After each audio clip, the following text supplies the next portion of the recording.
গর্ভাবস্থায় বিশেষ কোনো আমল আছে কিনা, থাকলে সেগুলো কি কি? গর্ভাবস্থায় মায়েদের জন্য পালন করবার জন্য পার্টিকুলার কোনো আমলের কথা কোরআন বা হাদিস থেকে আমরা জানি না, যে আলাদা করে গর্ভবতীদের জন্য এরকম দোয়া শেখানো হয়েছে, নামাজ শেখানো হয়েছে, এমন কোনো কিছু আমাদের জানা নাই। তবে এটা অত্যন্ত কঠিন একটা সিচুয়েশন মা বোনদের জীবনে। এই সময়টা এতটাই গুরুত্বপূর্ণ যে একে তো কষ্টকর, দ্বিতীয়ত সামনে একটা বড় ধরনের কষ্ট তার জন্য অপেক্ষা করে। বিশেষ করে গর্ভখালাসের যে সময়টা আসে, যে সময়কে আল্লাহ তাআলা বলেছেন হামালাতহু উম্মুহু কুরহাম ওয়া ওয়াদাআতহু কুরহা, মায়েরা সন্তানদেরকে গর্ভে ধারণ করেন অত্যন্ত কষ্ট করে, আবার সন্তান প্রসব করেন অত্যন্ত কষ্ট করে। তাহলে এক কষ্টে তিনি আছেন, আরেকটা কষ্টের জন্য তিনি অপেক্ষা করছেন। এমতো পরিস্থিতিতে আল্লাহর কাছে সে কষ্ট দূরের, সে কঠিন পরিস্থিতিটা সহজ হওয়ার জন্য তিনি দোয়া করবেন। এটা খুবই স্বাভাবিক বিষয়।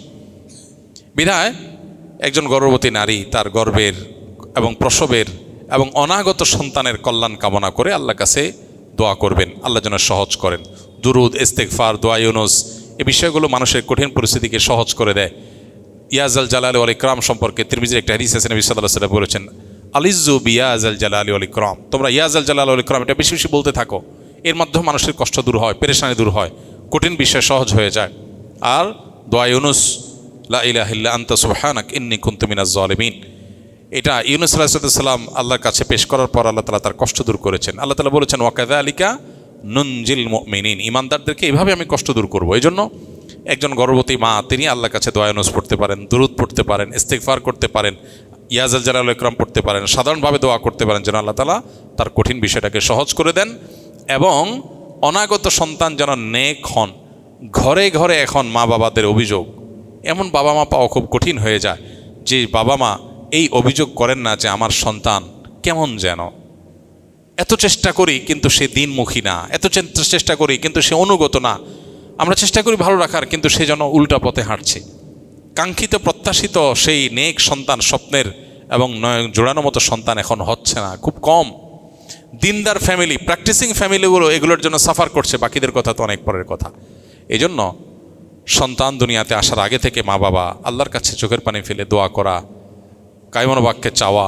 সূরা ফুরকানের ৭৪ নম্বর আয়াত, রব্বানা হাব লানা মিন আজওয়াজিনা ওয়া যুররিয়্যাতিনা কুররাতা আয়ুন ওয়াজআলনা লিল মুত্তাকিনা ইমামা, বেশি বেশি নিবেদন করা আর যে আমলগুলো কথা বললাম এগুলো করা, এগুলোর মাধ্যমে সন্তানের ভালো চাওয়া উচিত। দুর্ভাগ্যজনক বাস্তবতা, এখন পৃথিবীতে এমন এক সময় আমরা বসবাস করছি যে সময়টা মানুষ কঠিন সময়ের মধ্যে আছে, আবার আরেকটা কঠিন সময়ের জন্য অপেক্ষা করছে, যেখানে আল্লাহর দিকে সে ঝুঁকবে, সেখানে বিজাতীয় কালচার দ্বারা প্রভাবিত হয়ে এখন এই গর্ভবতী মায়েরা তাদের আপনার শরীরের বিভিন্ন অংশ, তাদের গর্ভ, সেটাকে তারা বিভিন্নভাবে সোশ্যাল মিডিয়াতে প্রচার করছে, সেটাকে নিয়ে নানান আয়োজন করছে। অত্যন্ত দুর্ভাগ্যজনক একটা বাস্তবতা, আমাদের স্পিরিচুয়ালিটি এভাবে ধ্বংস করে দেওয়া হচ্ছে। নানান অত্যন্ত গর্হিত যে সমস্ত কৃষ্টি কালচার আছে সেগুলো আমাদের সমাজে প্রবেশ করে দেওয়া হচ্ছে। যা পাচ্ছি আমরা সোশ্যাল মিডিয়াতে গোগ্রাসে গিলছি, একটিবার নিজের বিবেককে জিজ্ঞাসা করার ফুরসতটুকু পাচ্ছি না যেটা কতটা যৌক্তিক কাজ, কতটা ভালো কাজ, অনেক নির্লজ্জের মতো কাজ, আমরা সেটাকে ওয়েলকাম করছি। বিশেষ করে এই গর্ভাবস্থা মায়েদের এটাকে নিজের গর্ভের অবস্থাকে প্রকাশ করা, ছবি তুলে আপনার সোশ্যাল মিডিয়াতে পোস্ট করা এবং এটাকে ঘিরে বিভিন্ন আয়োজন করা, এই বিষয়গুলো অত্যন্ত দুর্ভাগ্যজনক বাস্তবতা। আমরা যা করছি তার ফসল আমরা কড়ায় গণ্ডায় বুঝে পাচ্ছি। ঘরে ঘরে এখন সন্তানদের বিপদগামিতা, তাদের পথহারা হওয়া, তারা আমাদের এই অঞ্চলে মানুষের বিশেষ করে মুসলমানদের সন্তানদের যে ভালো গুণগুলো ছিল সেগুলো আস্তে আস্তে হারিয়ে যাচ্ছে। আমরা আমাদের বাবা মার জন্য যতটা ভালো, আমাদের সন্তানরা আমাদের জন্য ততটা ভালো নয়। অথচ আমাদের বাবা মারা আমাদেরকে এত সুখ শান্তির উপকরণ দিতে পারেন নাই, আমরা আমাদের সন্তানদেরকে যতটা দিতে পেরেছি। তাহলে গ্যাপের জায়গাটা কি খুবই পরিষ্কার। তো এই জায়গাগুলোকে আমাদের মাথায় রাখা দরকার এবং আল্লাহ তাআলার কাছে খুব বেশি রুজু হওয়া দরকার। এরপরে প্রশ্ন হলো, আমি ব্যাংকে চাকরি করি, অনেকে বলেন ব্যাংকে চাকরি করার টাকা হালাল না, আমি আবার নামাজে পড়ি, আমার নামাজ কবুল হবে কিনা? আপনি যদি কোনো সুদী ব্যাংকে চাকরি করেন, সুদের সাথে সংশ্লিষ্ট হন, তাহলে আপনার উপার্জন হালাল হবে না। আর উপার্জন যদি হালাল না হয় তাহলে সেক্ষেত্রে আপনার অন্য নফল আমল বা অন্য আমল এটা আপনার জান্নাতে যাওয়ার জন্য যথেষ্ট হবে না। জান্নাতে যেতে হলে আপনাকে অবশ্যই উপার্জন হালাল করতে হবে। লা ইয়াদখুলুল জান্নাতা জাসাদুন গুযিয়া বিল হারাম, এই রেওয়ায়েতটাই বিভিন্ন ভাষায় বিভিন্ন হাদিসে এসেছে।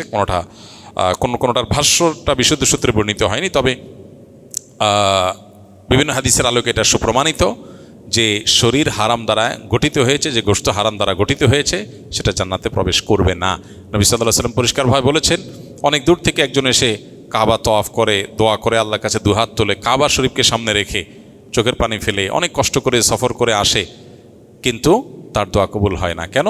কারণ তার শরীর, তার কাপড় চোপড়, সম্পদ সহায় এগুলো হারাম দ্বারা গঠিত হয়েছে। এই জন্য ব্যাংকে, যশোদী ব্যাংকে আপনি চাকরি করছেন, সুদের কারবারের সাথে জড়িত আছেন, নবী সাল্লাল্লাহু আলাইহি ওয়াসাল্লাম বলেছেন, লাআনাল্লাহু আকালার রিবা ওয়া মুকিলাহু ওয়া শাহিদাহু ওয়া কাতিবাহু ওয়া শাহিদাইহি।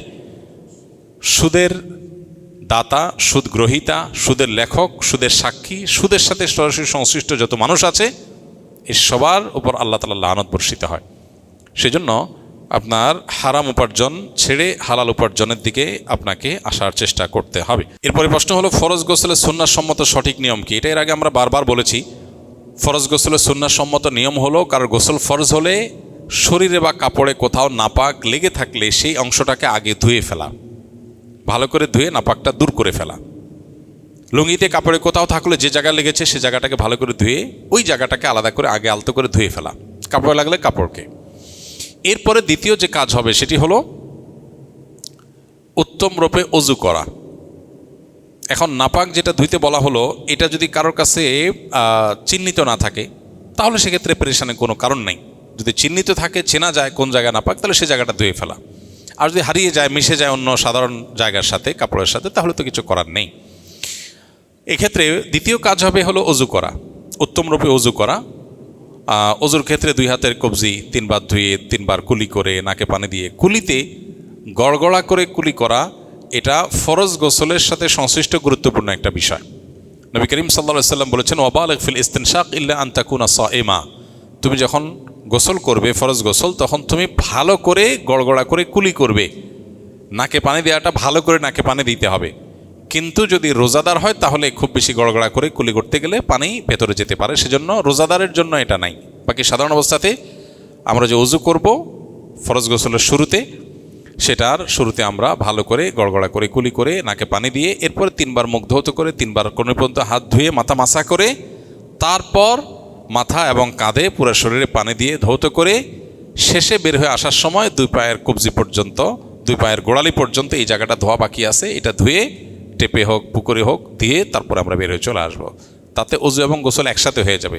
এভাবে সুন্নাহসম্মত ফরজ গোসল বা সুন্নাহসম্মত গোসল আদায় করলে গোসলের সাথে অজু অটোমেটিক হয়ে যাবে, আলাদা অজু আর করার প্রয়োজন নাই। হ্যাঁ, গোসল করতে করতে যদি আবার কেউ পেশাব আসে, কারোর পেশার বেগ হয়, পেশাব করেন অথবা বায়ু ত্যাগ করেন, অজুভঙ্গের কোনো কারণ দেখা যায়, তাহলে তাকে আবার শুরু থেকে অজু করতে হবে। আর যদি সেরকম কিছু দেখা না যায় তাহলে এটাই তার ফরজ গোসলের জন্য যথেষ্ট হবে। একই সাথে গোসলের সুন্নাহ, ফরজ গোসলের সুন্নাটা আদায় হবে, অর্থাৎ শুধু গোসলের ফরজ আদায়ই হবে না, পাশাপাশি সুন্নাহসম্মত গোসল হবে।